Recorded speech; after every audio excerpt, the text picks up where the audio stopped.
বছর ঘুরতে না ঘুরতেই দামামা বেজে উঠেছে ক্রিকেটের আরেকটি মেগা আসরের। সময়ের সবচেয়ে জনপ্রিয় টি-20 ফরম্যাটের এই বিশ্বকাপ নিয়ে তাই তো সমর্থকদেরও রয়েছে বাড়তি উন্মাদনা। ২রা জুন থেকে ব্যাটে বলের এই লড়াইয়ের আগে বিভিন্ন চমকের মধ্যে দিয়ে দলগুলো নিজেদের স্কোয়াড ঘোষণা করলেও বাংলাদেশ তখনও ব্যস্ত নিজেদের সেরা ওপেনিং জুটি খুঁজতে।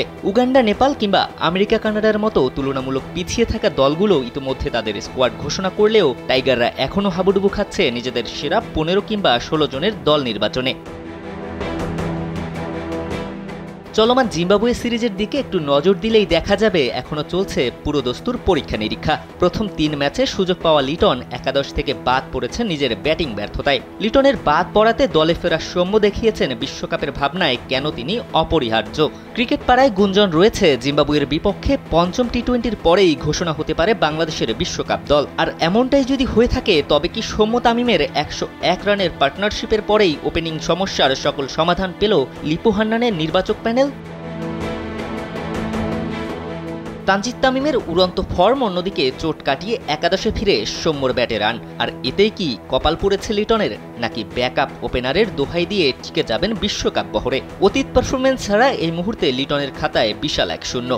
সর্বশেষ টি-20 বিশ্বকাপে ভারতের বিপক্ষে ২৭ বলে ৬০ রানের সেই ইনিংস, অথবা হতাশায় মোড়ানো ২০২৩ ওয়ানডে বিশ্বকাপে বাংলাদেশের পক্ষে দ্বিতীয় সর্বোচ্চ রান সংগ্রাহকের এই পরিসংখ্যানের ভিত্তিতে লিটন আমেরিকার বিমান ধরলে অবাক হওয়ার কিছুই নেই।